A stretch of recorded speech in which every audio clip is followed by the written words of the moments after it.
I called this Scotland's greatest steakhouse.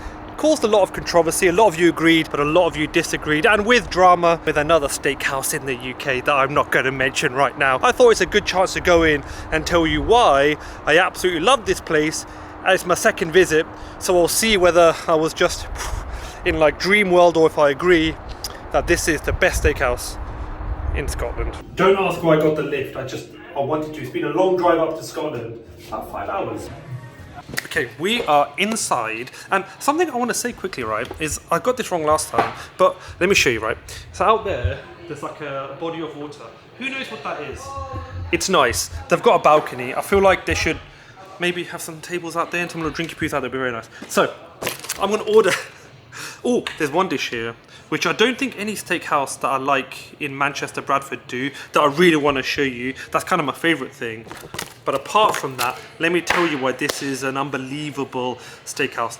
Again, I promise I don't know what this body of water is, but I feel like if they set up some tables here, and with under table heaters, this will be lovely. If anybody from Steak Lounge is watching this, set some tables up here, it'll be lovely. You'll have at least one customer with me. Sides have just come out. You need to see them. French trim chops are actually unbelievable.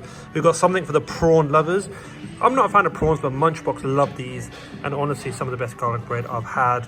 And then, everyone knows I'm a chicken fan, I had to do it. These French tip chops are actually unbelievable. They make the eating experience so clean. These are so juicy. They actually cook to absolute perfection.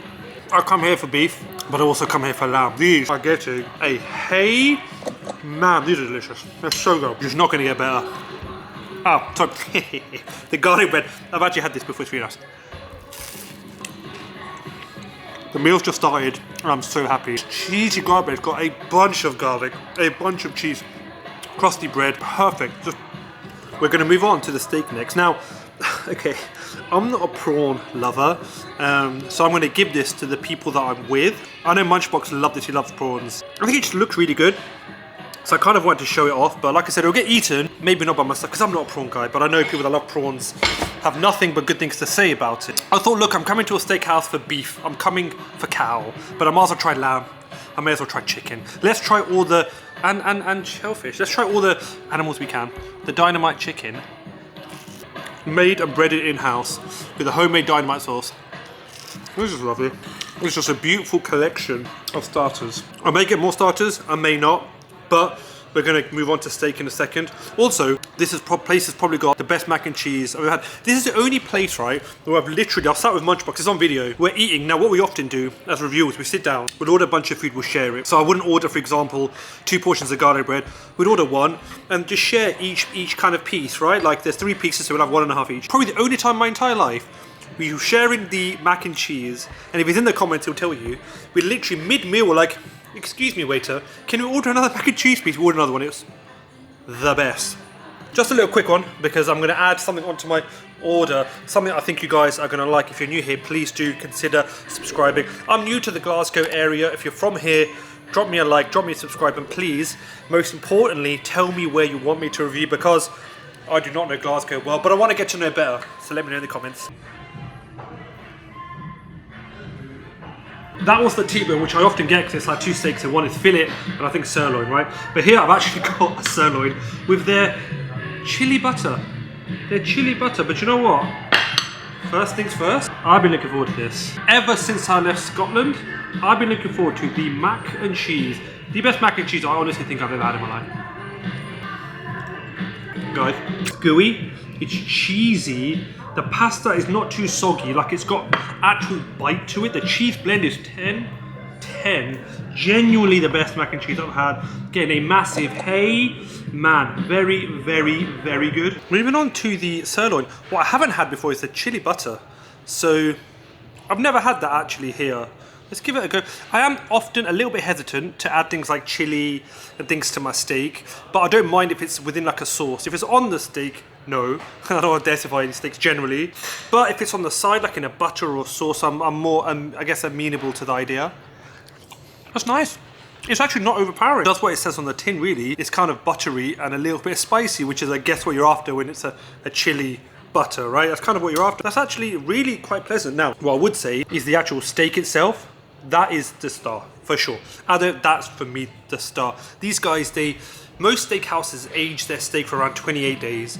These guys do 35 as a minimum. So sometimes it's more than that, but as a minimum it's 35. And that really comes through in the taste. In fact, I think I walked past a couple of dry ages here. Someone check the video. Look at the last video. I think I walked past a couple. I think they have them here. This has been such a fun video. I would normally like kind of stand up and stuff in a restaurant, but they're actually really quiet because they've just opened. So I thought, why not? You know, there's no one here. I'm not disturbing anyone. I said, give me something sweet, give me something fruity. This is a passion fruit martini. This has been so fun. Now what we are going to do is hopefully move on to my favourite item. And the meat here is just so good. Treated with care, love and attention.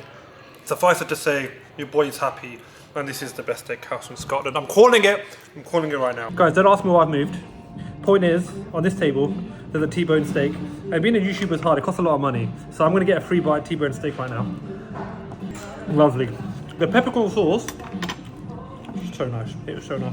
We've got some sweet potato fries. We've got a fried egg on top, which me personally never do that with a steak, but I know people like it. But the peppercorn sauce and the T-bone, delicious combo. My favourite dish is coming later in this video. You need to see that. And then my second favourite dish is, do you know what? Let me show you my second favourite dish right now. I've just come outside actually. Do you know what? It's so nice that they just let me kind of walk around and do my thing. That's really kind of try and minimise myself so I'm not very loud, not very naughty. But this is cool as well. They don't actually do anything with this space, but I'm thinking do something with this space, man. We're overlooking, we've got Mother Hubbard's next door. Shout out to the people at Mother Hubbard's. Good people, good people. Hollywood Bowl, no idea what that is. Ibis budget. Story, when me and Munchbox came to Scotland, we couldn't find a cheap hotel. And I'm thinking Ibis budget. Budget's in the name. It's going to be cheap. Do you know how much we paid for that? Bear in mind, we shared a room. Would you like to know? We paid, I forgot, but I think it was £265 a night. £265 for that. That's budget. Because everyone was expensive. Why is everyone expensive in Glasgow? I don't know. This place is actually quite well priced though. And then we've got Burger King. It says flame grilling, but let's keep it real. Absolutely dead. Mecca Bingo. Has anyone ever been to Mecca Bingo in their life? There's Chapter 4 down there, which I want to try out at some point. But anyway, I don't know why I'm talking about other places where this review's about steak, lounge and grill. So we can go back inside. We can eat some food. My favourite dish here, the Côte de Boeuf. Now, when I travelled up, it took me 5.5 hours.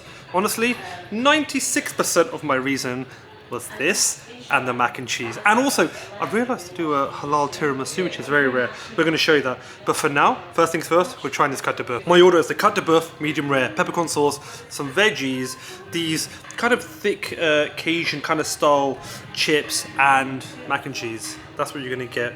This is just... If you guys aren't aware, Côte de Boeuf is essentially like a ribeye with the bone still attached, and a lot of the flavour is actually coming from the bone into the meat. Ribeye, I think, is kind of the perfect steak. It has a really good amount of marbling, really rich flavour.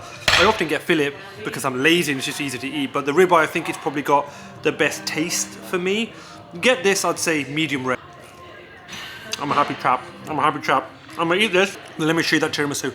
I'm sorry guys, I've been having this tiramisu off camera. It's actually very nice.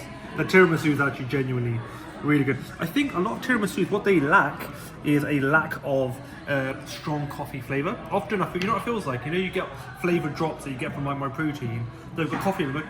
You put 2 drops into a bunch of cream. This is actually really, really strong coffee flavour. I think the cream could be a touch, I guess, what's the word I'm looking for? It's a little bit dense at the moment. It is a little bit set. Probably because it's been in the fridge. Yeah, exactly. Maybe leave it out for a little bit But it was longer. made today fresh. Yeah, made here, in-house, it's fresh. Put it this way, I'm nitpicking. The seal of approval, if you will, is would I get this again? I would get it again. I'd happily spend my money. It's actually really nice. I took a bite a few minutes ago and the flavour of coffee is still in my mouth. It's really very, very good. That's rare. So yeah, definitely get it. I didn't even know they did this last time I came, so I'll be getting that the next time I visit. So, found a lovely little spot. Was going to go outside, but I think it's getting a bit dark. But you know what I'm going to do? I'm going to stake me out. I'm trying to figure that into a pun. I couldn't really do it. The stakes were not high enough. That's what exactly. Yeah, you thought I didn't have a pun. I actually had a pun. I was leading up to this joke. Do you know what I mean? I don't make any mistakes out here. Thank you very much. I'm going to sit down and just sort of talk about steak, lounge and grill. First and foremost, lovely steakhouse. I think my favourite in Scotland for the reasons mentioned ample times in this video. But overall, look, I'd say if you're going, definitely get the Côte de Boeuf. I like the fillet. I like to be fair. I like wooden steaks. To be fair, I really enjoy them. But in terms of side, get the Cajun fries, get the mac and cheese, get the tiramisu, get the garlic bread, get the chops. Get a lot of the stuff that I had because I tried to show you my absolute favourite items. It's getting closer, so I have to finish this video right now. So basically, it's all done. Okay, take care, Slumco, follow, bye bye.